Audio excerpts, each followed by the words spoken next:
So, folks, welcome back to the show. Sorry, I've been somewhat absent from your ears and eyes recently, and maybe it's a relief to you, but I'm trying to produce value for you. And if it is valuable, I'm sorry to have been absent. I'm back. Been working very, very hard on two not Amazon-y things, but related to you, the beloved listener and watcher, reader as well. So, two things that might be of interest. One is a wonderful guide that we've had created with our new designer.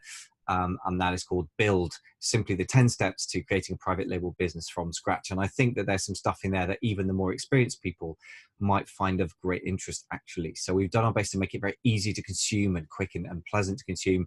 The new version's coming out. You can still get hold of the old version, which is the same basic content, at amazingfba.com/build, B-U-I-L-D. And also been working on the private label process course, which is a paid course. The full price is £395 or about $500. Made a strategic decision to make it available to anyone with existing e-commerce turnover of at least £500, so $650 a month or more, for £100 off, or $130 roughly.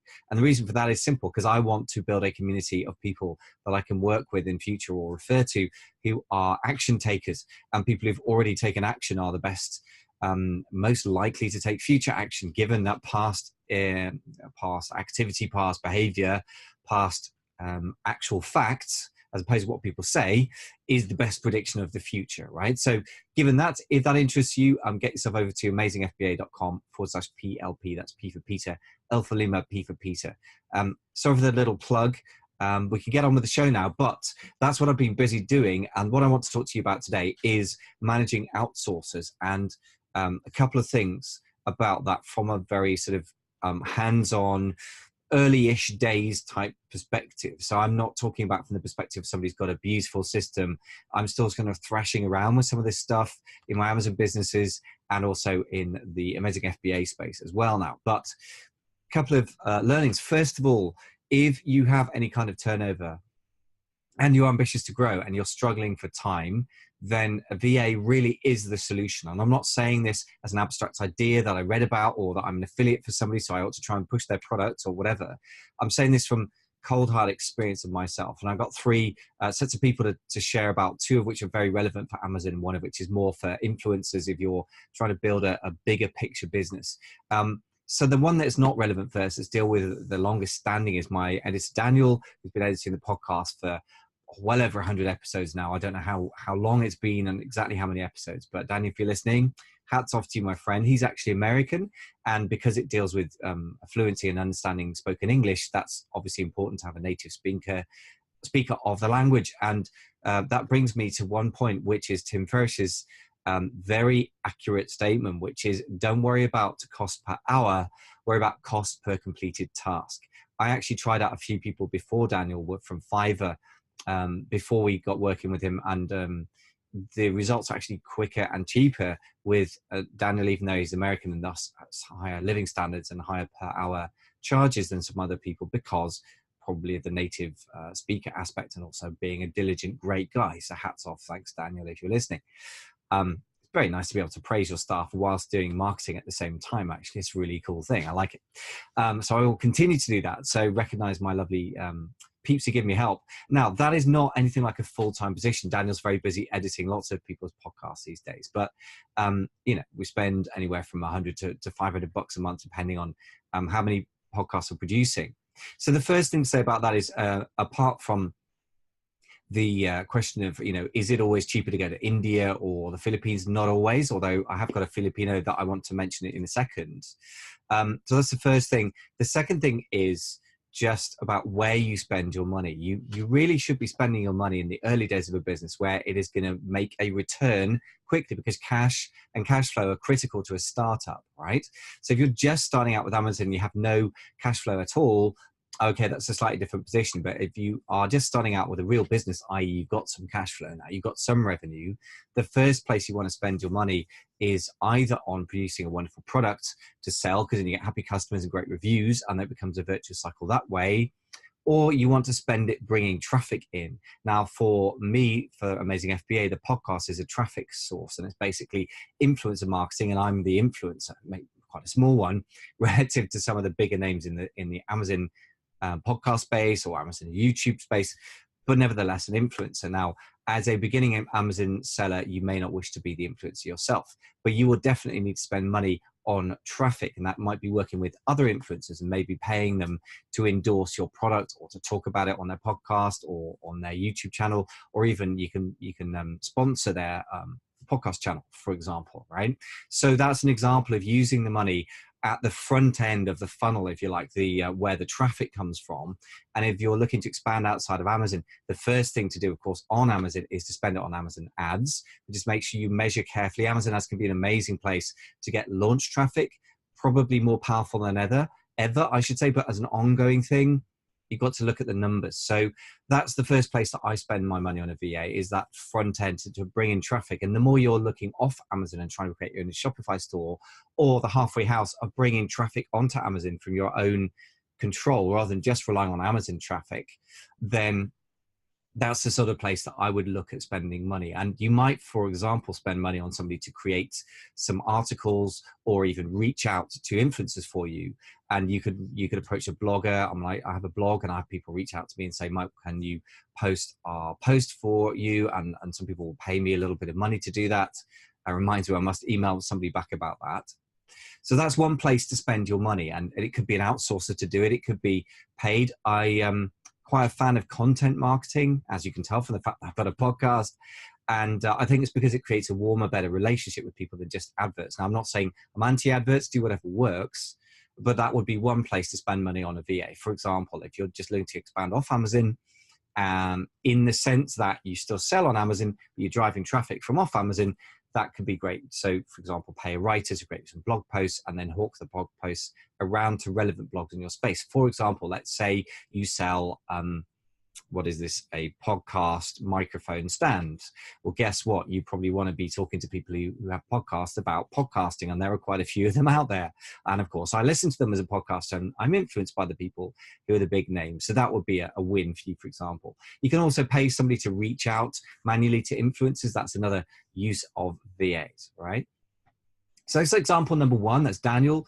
And that's the use of the person is to create traffic, basically, was to create content that brings in traffic to the sites. In my case, it brings in traffic to Amazing FBA. In your case, it might bring it straight to your Amazon listing, whatever your strategy is. And that's America. Okay, so less than their cost per completed task, not necessarily cost per hour.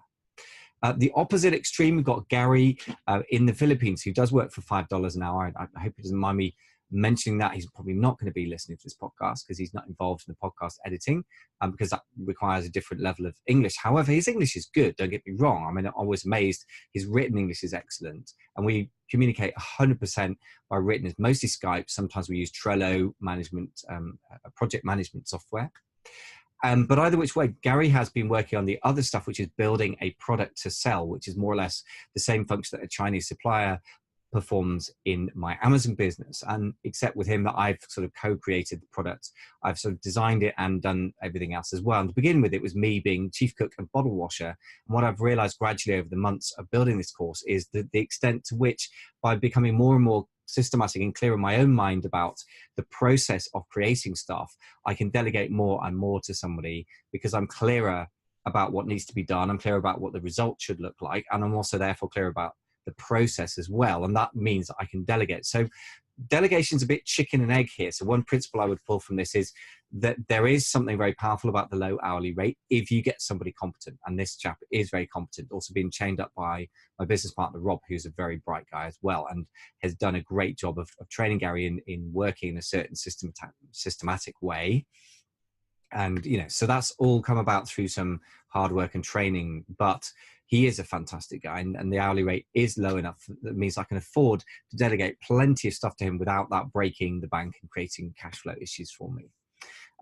So that's another example. Now, really the chicken and egg thing with outsourcing is this: if you wait until you're fully ready to outsource and you've created your SOPs, I don't think you're ever going to do it. Now, you might if you're a very pure and orderly kind of person. Personally, I'm not really. But when I have to explain something to somebody, that maybe it's because I've naturally been a teacher, and maybe that's why I started the podcast in education, effectively business education. But whatever the reason, for me, having somebody there that I have to explain stuff to forces me to make the explanation, and the explanation itself, if I capture that, becomes then a standard operating procedure, or at the very least a task. So for example, I was just literally Skyping Gary before this call because I thought I'm desperate to make some content and get it out to my peeps, as you, my peep in your case. I really, really want to reconnect. I feel like I've not been out there enough on podcasts and YouTube and what have you. And at the same time, I've created a bunch of PDFs, downloadable PDFs, which are going to add lots of value to the course members who bought the private label process course and to the future buyers of it as well, thus leading to future happy referrals and testimonials. So very much like on Amazon, I'm looking to create a happy experience for the consumer, so they give me reviews and of course hopefully refer it, mention it to their friends as well. So same basic principles, no different. Business is business. Online business is online business, right? The only difference being that I get to sort of control the testimonial process a little bit more, but on the other hand, we don't have that mechanism that Amazon has in place for review. So same difference. Anyway, so the point here being that I'm using somebody by employing somebody to do stuff and then chucking stuff at them. In order to articulate what I'm saying, I have to create a process. And actually, even if Gary stops working with me for whatever reason, I hope he doesn't, because he's a great guy and you should hang on to great people for life because they change your business, your life, right? Really life-saving. Because right now he's doing his stuff and I'm doing this, and only I can do this, right? So Gary can't come on and do my podcast for me.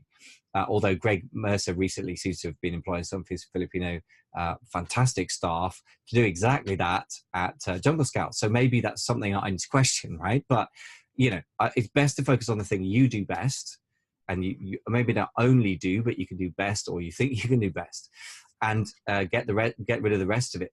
So in my case, for example, creating a standard operating procedure or a process was no more complicated than I wrote a desperate, rather unstructured Skype message saying, help, do this, this, this, this. Then I looked at it, I thought, this has a potential for mess. And actually, Gary doesn't like messing quite rightly. He wants clean, proper delegation. So I thought, and I rewrote it a bit more orderly. And I thought, hang on a second. Then I copied and pasted that over into a Trello board, and I copied something else. So Trello is very, very good project management system. It's called a Kanban system, which is basically like a series of cards that you move from to do to doing to done. If in doubt, check it out. You can get it for free, Trello.com. I'm not an affiliate or anything. I probably should be, because I use it all the time. Pretty much all my Amazon seller friends, like the power sellers, I'm talking about serious people, use Trello, or another one whose name escapes me, and we'll put it in the show notes.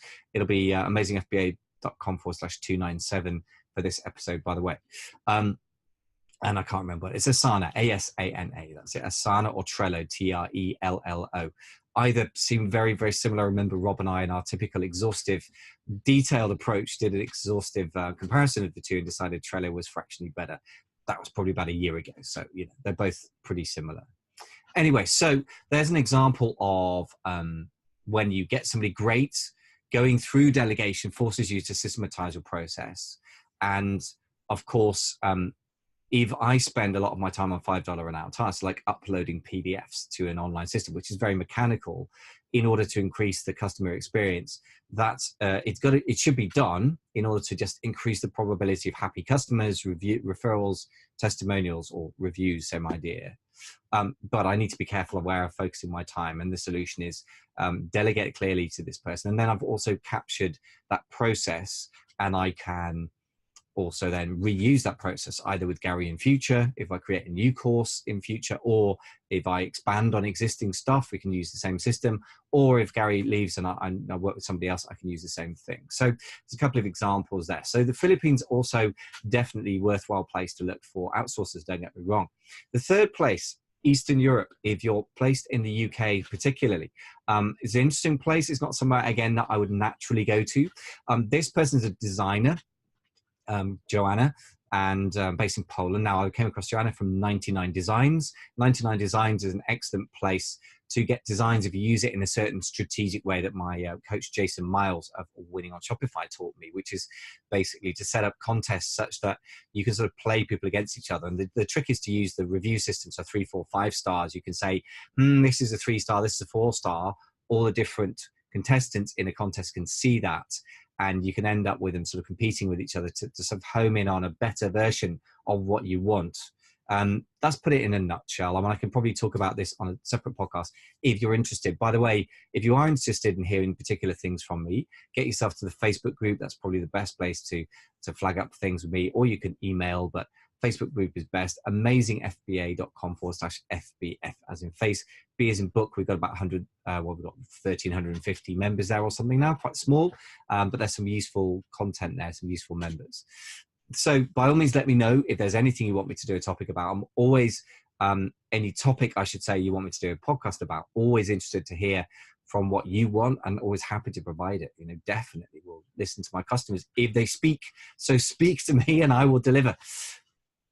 So where on earth was I? I was talking about the 99 Designs. So the point here is I found this person through 99 Designs, like I found Daniel through Fiverr. Gary came via a business partner. So outsourcers can end up coming from various different sources, really. But 99 Designs found somebody to do the web design for our new website for the new podcast 10K Collective, which will be coming out probably January, February 2019, which is going to be geared to the needs of people who've got existing turnover on Amazon. So broadly speaking, 6-figure sellers upwards. So those doing about £8,000 or dollars a month, something like that, $10,000 a month, roughly.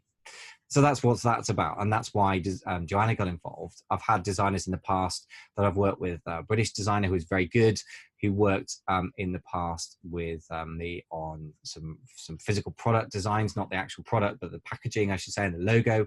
Also very good, again, recommended by a personal friend, in that case, a photographer. And I may go back to her in the future as well. It's good to have more than one option.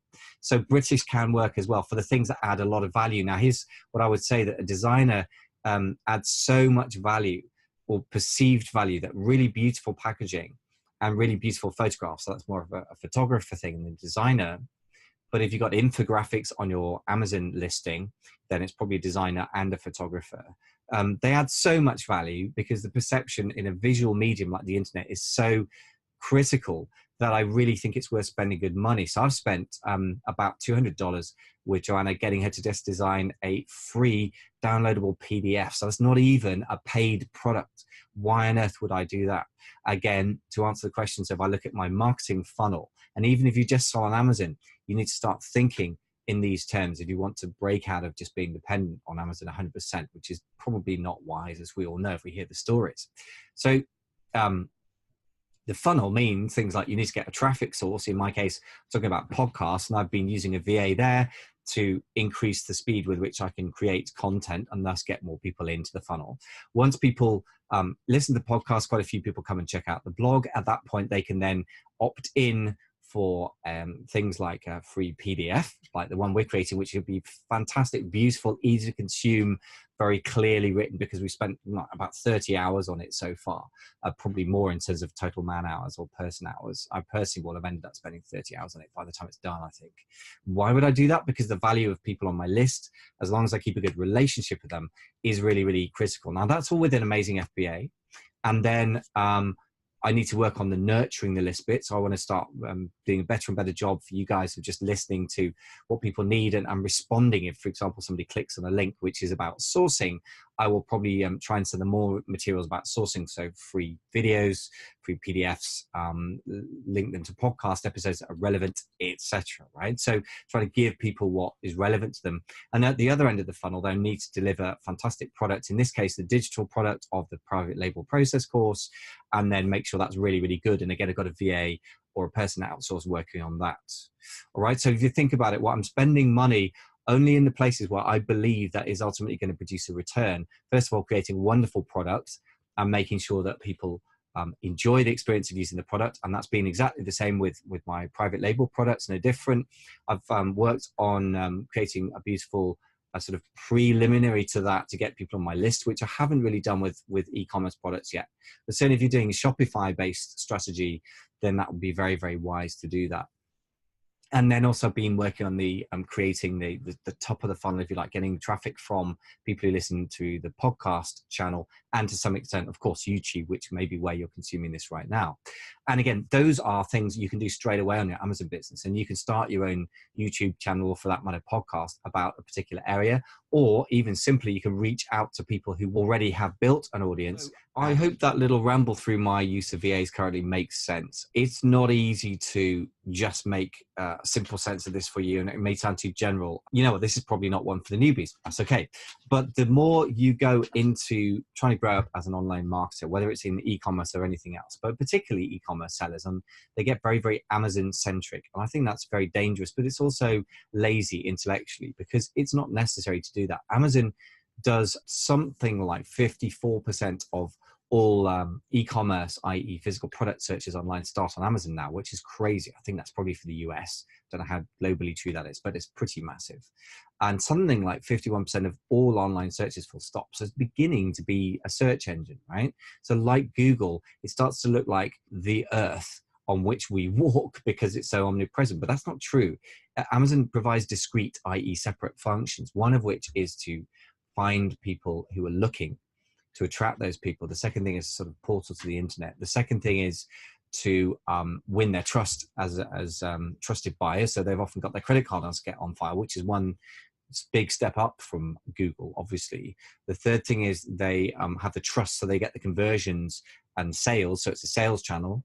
And then the other thing is they are a fulfillment channel as well. In other words, they can physically store your products for you and fulfill it for you if you're doing FBA, fulfilled by Amazon, right? But it doesn't have to be all of those things. For example, you can decide to create a marketing channel via YouTube and drive traffic, or even tap into somebody else's existing marketing channel, i.e. work with an existing influencer and get them to drive potentially very good, lucrative traffic to your Amazon listing. So then the Amazon listing is still the sales channel, and you can still sell via FBA, fulfilled by Amazon. And there you go. You are still using Amazon, but only for some of your sort of whole funnel, if you like, your marketing or sales funnel, or your business funnel as a whole, if you like. Another way you could do things would be, for example, to send traffic to your website by creating, for example, a blog or something like that pulls things in, or SEO by writing articles. Then you can send them off to Amazon to buy, because Amazon gets amazing conversion rates because everyone trusts Amazon, or consumers trust Amazon rather.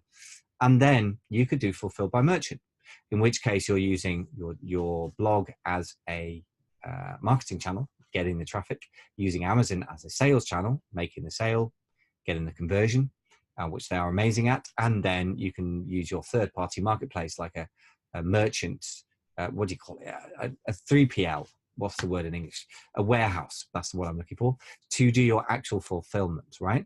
But again, you can use Amazon as part of that mix, but you don't have to. So this is maybe more advanced thinking that quite a lot of people are used to thinking. That's okay. I'm here to challenge your brain. But what I'm coming back to is, if you think in those terms, then you can start to make more clear-minded decisions about where to spend your money, including on staff, because staff spent on anything or on outsourcing anything that will bring traffic in, or increase conversions, or increase customer satisfaction, ultimately should become a positive feedback loop. If you have happier customers, they leave more reviews.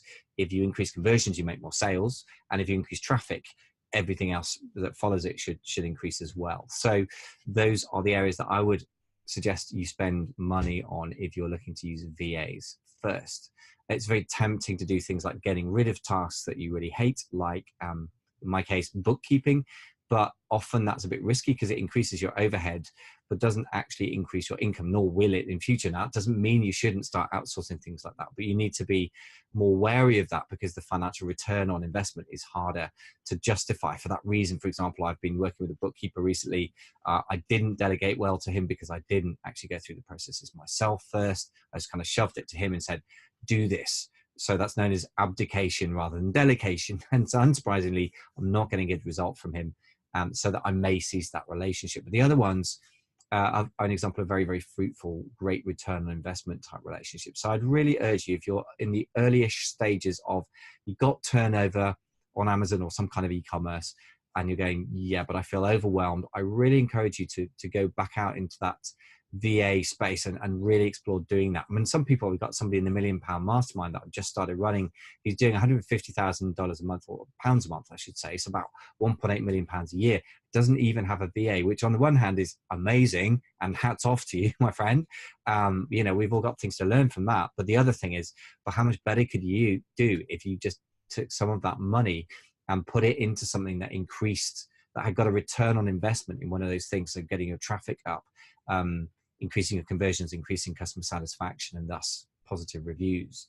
And I think the answer is it could really blow his business up in a great way. So if you have got turnover and you are considering VAs, I really urge you to be willing to get in there. If you've, you know, kissed a few frogs before you found your prince, then keep going, because when you found your prince, to extend the metaphor to breaking point, trust me, it's just fantastic. I mean, right now I've got a very intelligent and talented designer in Poland beavering away, creating a wonderful report for you guys for free, why to build goodwill and happiness, and to get you, you know, give you warm feelings towards me in the podcast, because that creates rapport and relationship. It's all about the relationship with the people on your list, right?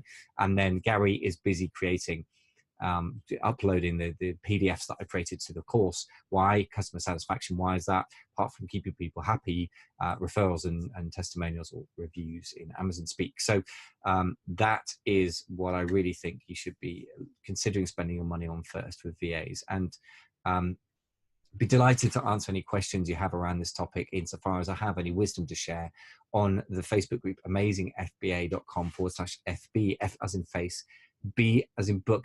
Thank you so much for listening or watching. Sorry it was a bit of a ramble, but I hope some clear themes have emerged from this. So I guess there's a dual theme. Think in terms of marketing funnels, even if you're just on Amazon at the moment, and think in terms of where your VAs will produce a return on investment. And if you think in those terms and keep working, good things are bound to happen. By the way, most people don't think that way. So if you even begin to get your brain spinning that way, it may take a while to get your head around it.